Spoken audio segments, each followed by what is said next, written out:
All right, so in today's video, I'm going to walk you through all the bidding strategies and the ones that we're going to be specifically focusing on because we are in the lead generation game, right? We're not doing e-commerce stuff or, return on ad spend stuff. We're not doing any of that stuff. So let's go into the bid strategy and I'll show you. So you're logged into your dashboard. We have it's actually a client's count, CPR training. So we're going to go into what am I doing? We're going to go into the campaign, so you'll see your campaign in here, and we're going to come up here to settings.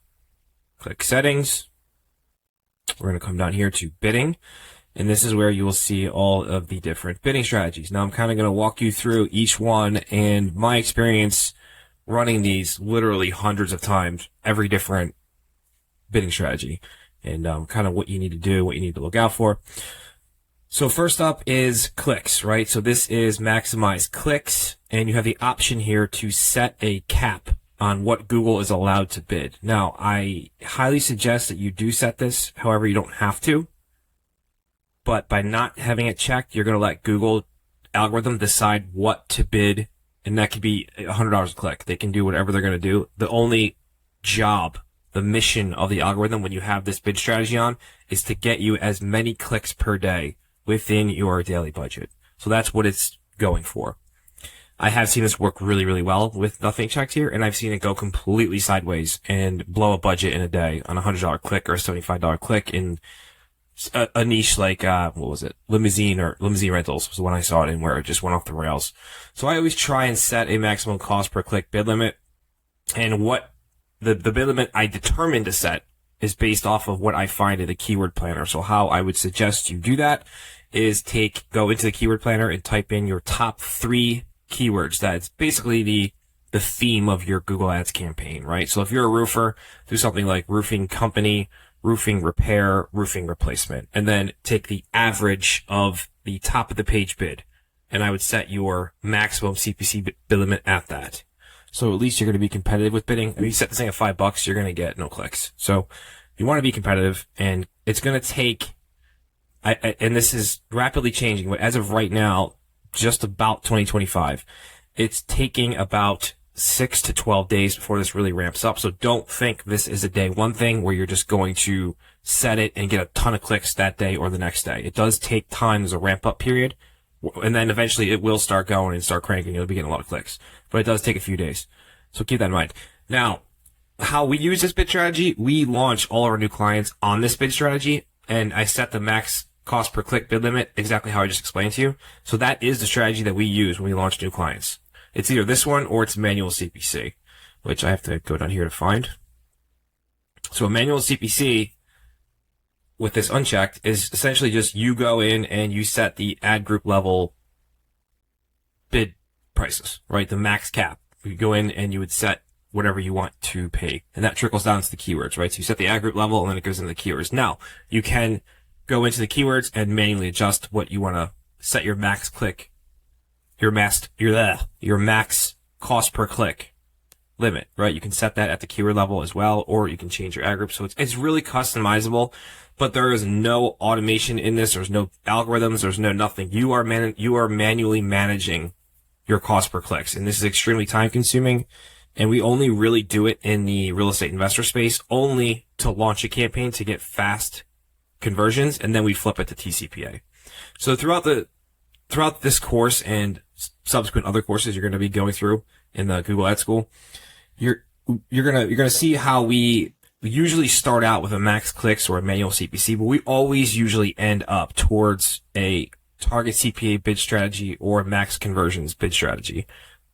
We can't do it as good as Google can, and I don't care what anyone tells you, nobody can. It's just not possible. So keep that in mind when you are running your campaigns. The goal here is to get as many conversions as possible within the first 30 days and then flip it to a TCPA or just a max conversions. All right, so manual CPC, that's how you're going to set that. And essentially you would just hit save and then go into the ad group level. And if I do it real quick, I'll just show you. So I'm not going to save this. Go to the ad group level, and let's say I had manual CPC set. I would check all of these boxes, edit, and there'll be an option here to set your bids, right? I don't want to change this in the client's account because I don't want to mess up anything with them. But there'll be an option here to like change your ad group level bids, and you'll be able to set that easily. Now let's get back into bidding. Okay. And the next one we had, oh wait, I want to touch on one more thing with manual CPC. So you can check this box, help increase conversions with enhanced CPC. And essentially what that is you're letting Google's algorithm kind of take over a little bit and decide which bids need to be raised higher for keywords that are most prone to drive a conversion based on conversion data in the account. And it's pretty much, if you need explanations right here, right? You can just read it over any of these icons. But optimize for conversion is what you would set it as, and you would leave that on.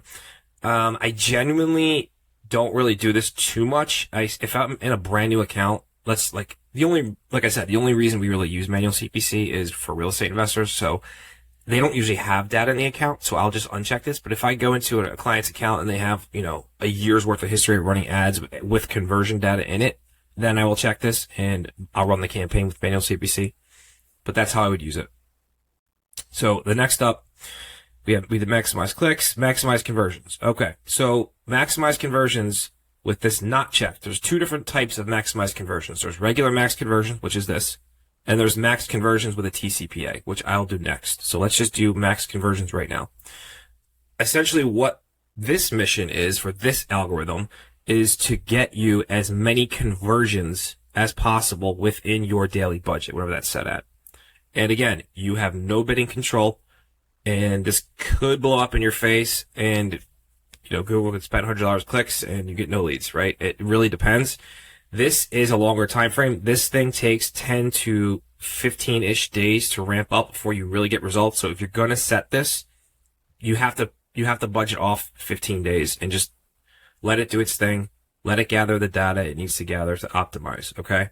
I know it's going to be painful because some days you might get 0 conversions and spend your entire budget, but this is how it works. All right. And for you to even use this, you have to have at least 20 conversions within the past 30 days of data in the Google Ads campaign you're working on. Very, very important. Okay. Because if you don't have that, it's going to limit what it can do, and it's just going to not give you good results. The more conversion data you have, the faster and better this will work. Now, here's my experience running this. I've seen this do extremely well on small budgets like this, right? So $25 a day and an impression share that is under 60%.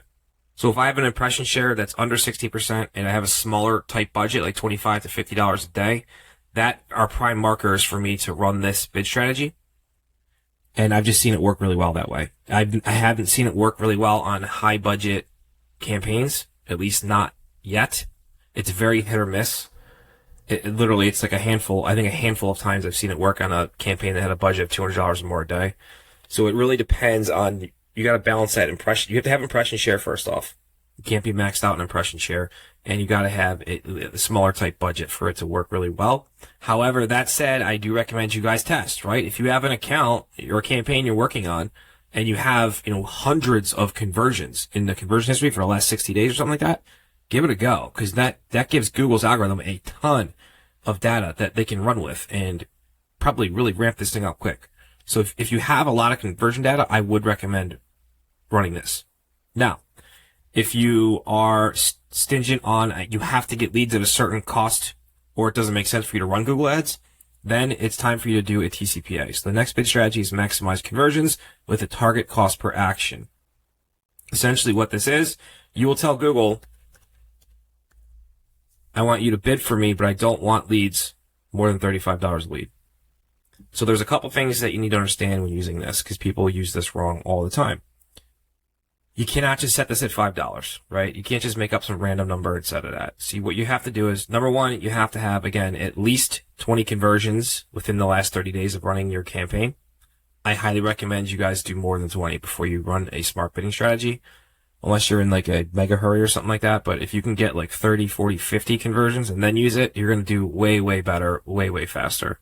Just keep that in mind. So, number one, you got to have at least 20 conversions within the last 30 days. Number two, what do you set your target CPA at? Now, Google's going to suggest what to set it at based on what your conversion, your CPA was over the last 30 days with those 20 conversions. You don't necessarily have to follow that, but I think it's good to start out following that. It's really up to you guys how you want to do it. But a good metric that I always do is I'll go back in the campaign if you have the data, 30, 60, 90 days, and kind of just get a glimpse of what the average cost per lead was, and I would start there, and I've set it there, and you can always adjust it down or up, right, depending on what you need. So if you set it too low, you're going to choke the algorithm, and you're not going to get any clicks, and you're going to get few to no leads. If you set it too high, you're going to get higher than what you're going, obviously. So something to keep in mind too when you're running this, it's not always going to come in at $35, right? Like I have it set here. It could come in at $20. It could come in at $46. It really depends on the campaign, how long it's been running. You could have a slow week where, you're getting $50 leads and then it goes back down to 32 or something like that. So it's an average game here, guys. Keep that in mind. Don't look at this thing on a daily basis. You'll drive yourself nuts. You want to look at what your TCPA is on a 30-day rolling basis, and then from there, make your changes. Don't do this every couple days or every week. Just do it on a 30-day basis. That's going to give you the best chance for success. All right, the next one is maximize conversion value. So we don't use this, right? We do lead generation for service-based businesses. So you can set a target return on your ad spend. If you have value-based tracking set up, this is what this is for. Again, guys, I'm not really going to get into it because I don't use it. It's more for e-com stuff and people selling physical products. Or there could be for service stuff if you want to set a value on a lead and then try and let Google get a % return on that. I mean, it's up to you. I don't use it, so I just stay away from it. Target impression share. So this is a little bit more nuanced. I don't really use this either. This is more for and the only time I've really used this was in the law niche, where you always have these lawyers who they don't care what it costs, just they want to be number one in their market. And that's what this bid strategy is mostly for, okay? So you can set a target impression share. So where do you want your ads to appear? You can choose anywhere on the results page, which is Google's first page, top of the results only, or the absolute top of the results page. Absolute top is number one position in Google Ads. All right, so that's what you can do. I wouldn't really choose, if you're going to use this, I wouldn't choose anywhere on the results page because it will put you at the bottom. And, you're just going to get, I don't care what anybody says, you don't want to be at the bottom of Google Ads. So either top of the results is fine, right? That's just one of the top 3 spots. Or you can do the absolute top, which is the law guy that I used to work with. That's what he wanted all the time. So you set absolute top, and here you'll set % impression share to target, right? Obviously, it's 1 to 100. So if you set 100%, you want to show every time someone searches one of your keywords, Google's going to bid whatever it has to bid to get you that 100% impression share. I would not set this at 100. Even if I was only doing the top results page, I wouldn't set it at 100. I would start lower, start like 88 or 85, and just see where it shakes out of what you're paying, per click, because you don't want to get crushed here. All right. I know it's important to show clients. Some clients want to see themselves at the top of the results page, but it's kind of a vanity metric, in my opinion, because we have clients who want to do this, and we have clients who just want results, right? They want leads. And the guys who want leads and let us do our thing crush the guys who just want to be seen at the top of Google. It doesn't really make sense to me, but everyone's got their thing. So you can set that like that. Now, here's another kind of like how we do it with max clicks. You can set a maximum CPC bid limit for this strategy as well, where you're telling Google, don't bid over,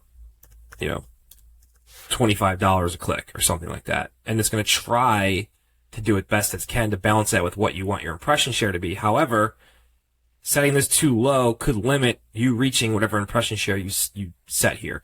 And that could really hinder your campaign and slow it down a lot. So it's gotta be a healthy balance, guys, of what you want to, what you set the maximum cost per click at versus what you want impression share wise. So if you're going to do that, I honestly wouldn't run this first. I would keep that blank, and I would just run the impression share and just see what it does. I mean, it might actually make you do it now. Yeah, you don't have to. So I would run it first, see where it shakes out with what you're getting cost per click wise at your designated percentage you want. And then if it's too high or something like that, then come in here and adjust a lower CPC to bring that cost down. But keep in mind, you're going to lose your impression share. So that's pretty much all the bid strategies we use when running Google Ads. It's gotten a lot simpler, guys. It used to be, I mean, these things work really well now. And like I said before, our strategy, and it's no secret, we'll start off with max clicks 99% of the time. We'll get 20 to 35-ish conversions in the previous 30 days of a campaign. And then we'll come right into max conversions, and I will set a TCPA. And I'll let Google do all the auto bidding. And then from there, I move on to other optimizations, like adding new keywords, adding negative keywords, cutting dead weight keywords that are not converting but are getting lots of clicks, and all that really fun stuff that we'll get into later in the course.